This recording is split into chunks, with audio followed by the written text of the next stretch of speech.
என்னை தேடும் இறைவனே, உம்மை நாடி வருகிறேன்.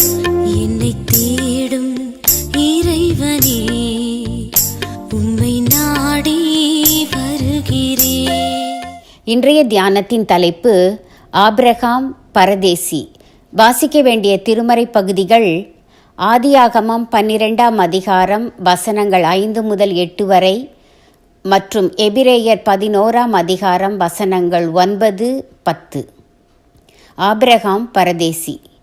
விசுவாசத்தினால் அவன் வாக்குத்தத்தம் பண்ணப்பட்ட தேசத்திலே பரதேசியைப் போல சஞ்சரித்து கூடாரங்களிலே குடியிருந்தான். ஏனெனில் தேவன் தாமே கட்டி உண்டாக்கின அஸ்திபாரங்களுள்ள நகரத்துக்கு அவன் காத்திருந்தான். எபிரேயர் 11, 9 மற்றும் 10. ஆபிரகாம் தேவன் சொன்னபடியே கீழ்ப்படிந்து கானான் நாடு போய் சேர்ந்தான். தேவனும் உன் சந்ததிக்கு இந்த தேசத்தை கொடுப்பேன் என்று சொல்லிவிட்டார். ஆனாலும் நிரந்தரமான ஒரு வீட்டை கட்டாமல் கூடாரம் போடுகிறான். அங்கே பலிபீடத்தையும் கட்டுகிறான். ஏன் நிரந்தரமான வீடு கட்டவில்லை? ஆவியானவர் எபிரேயர் நிருபத்தில் பதில் கொடுக்கிறார். கூடாரம் எபிரேயர் 11:10 ஏனெனில் தேவன் தாமே கட்டி உண்டாக்கின அஸ்திபாரங்களுள்ள நகரத்துக்கு அவன் காத்திருந்தான். நமக்கு நித்திய நகரம் ஒன்று உண்டு, அங்கே அநேக வாசஸ்தலங்கள் உண்டு என்று இயேசு கிறிஸ்துவும் சொல்லியிருக்கிறார். யோவான் 14:2. எனவே இந்த உலகத்தில் அஸ்திபாரங்கள் உள்ள வீட்டை கட்டாமல் கூடாரத்தில் குடியிருந்தான். மேலும் அவன் அச்சமயத்தில் ஒரு நாடோடியாகவே இருந்தான். எபிரேயரில் எழுதப்பட்டிருக்கிறபடி இவ்வுலக வாழ்வில் நாமும் கூட எதையும் நிரந்தரம் என்று கொள்ள தேவையில்லை.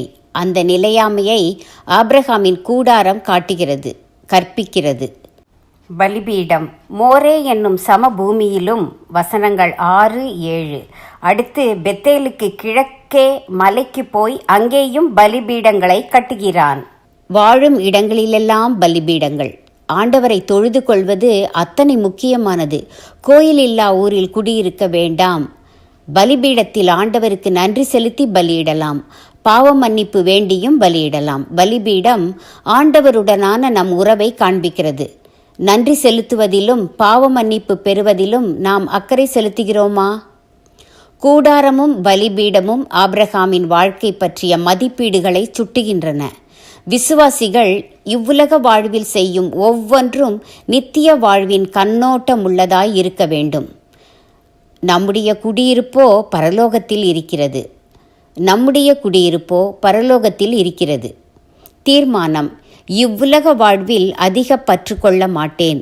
பரலோக வாழ்வுக்காக ஆயத்தப்படுவேன்.